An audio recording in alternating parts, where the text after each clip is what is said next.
Oh, I do enjoy a good old-fashioned hypocrisy story, which is what we've got right here. We always knew that net zero and all the nonsense that goes with it was only ever intended for us, the poor long-suffering public, not the governing elites who will continue to live their lives of opulence and luxury while the rest of us sit in the cold and the dark. And ever since Labour got into power in the UK, they've been swanning around with an air of haughtiness, enjoying the trappings of office and the perks and freebies that go with it. So it's hardly surprising, but incredibly amusing, that the laughably named Minister for Energy Security, more like Minister for Energy Scarcity, has been exposed as jetting off on flights at the drop of a hat, whilst at the same time lecturing the rest of us that we need to cut down on our emissions. Perhaps deep down, he's not so bothered about the climate after all. Welcome back to MGUY, British engineer and lawyer, now Sydney-based YouTuber. If you want to help this channel educate as many people as possible about the insanity of EVs and net zero, click that subscribe button down below. It doesn't cost anything, and if you click the bell to enable all notifications, you won't miss out on any future videos. And if you'd like to support this channel, why not buy me a coffee? Click the link in the description or scan the QR code on screen. It was ever thus. The most vocal and outspoken on the need for us to all cut down on our emissions were the very same people with the carbon footprint of a small country.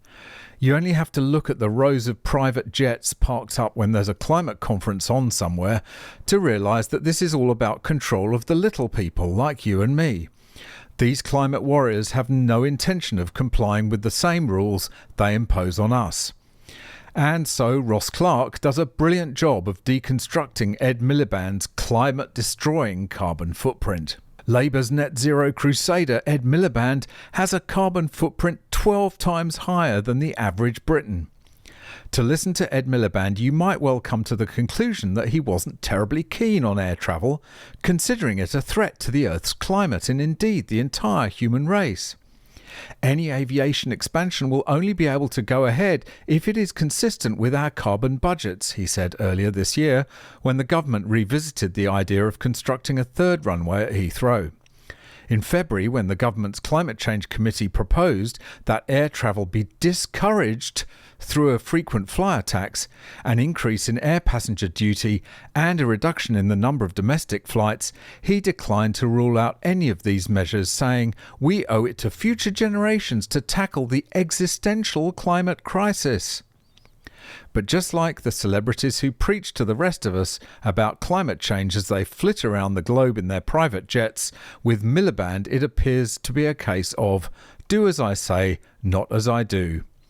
In practice, Miliband is one of the country's most prolific air travellers, notching up at least 44,600 air miles since he became Energy and Climate Change Secretary in July.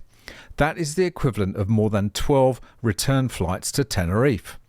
With astonishing hypocrisy, he began his aviation odyssey in August by flying to Brazil to signal Britain's resurgent ambition for global leadership on international climate.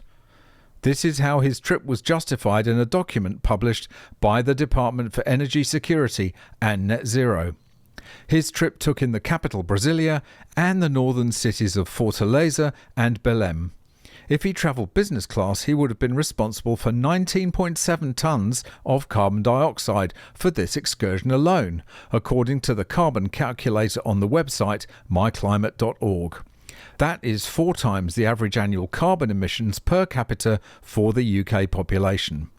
But that was a mere dip of the toe into Miliband's overall carbon footprint over the past 9 months. Other trips included a flight to a climate event in New York, which may have been on a private jet, Washington for the G20 Energy Summit, Baku for the COP29 climate shindig, one leg being in a private jet, Beijing for more climate gas bagging, and the year isn't even over yet. Miliband's air travels alone mean he has been responsible for at least 54.2 tonnes of carbon emissions in the past 9 months, more than 12 times the annual emissions of the average Briton. How ridiculous for someone who in November told us that Britain was already suffering extreme impacts of climate change. Needless to say, it is the rest of us, not him, whom he expects to change lifestyles in order to save the planet.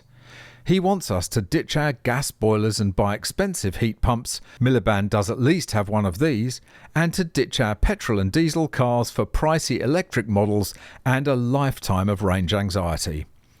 Miliband has become the face of government climate policy, zealously promoting measures that have given us the highest energy prices in the world and contributed to Britain's industrial decline. Thanks to Miliband's mad dash to net zero, we are on the verge of losing the bulk of our steel industry and in danger of losing our chemicals industry as well. Either he should practice what he preaches or stop preaching. Amen to that.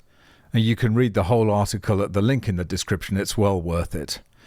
The rest of us use Zoom to do remote meetings now, but apparently when it's the elite governing class, that's not good enough. So they have to travel thousands of miles in a climate-destroying aircraft to meet face to face and enjoy the kind of indulgence the rest of us can only dream of. So, the next time Miliband lectures the public on what they should or shouldn't be doing to save the planet, just remember all of the jaunts and jollies he's been on in the last few months, and under your breath, very quietly, tell him to get stuffed.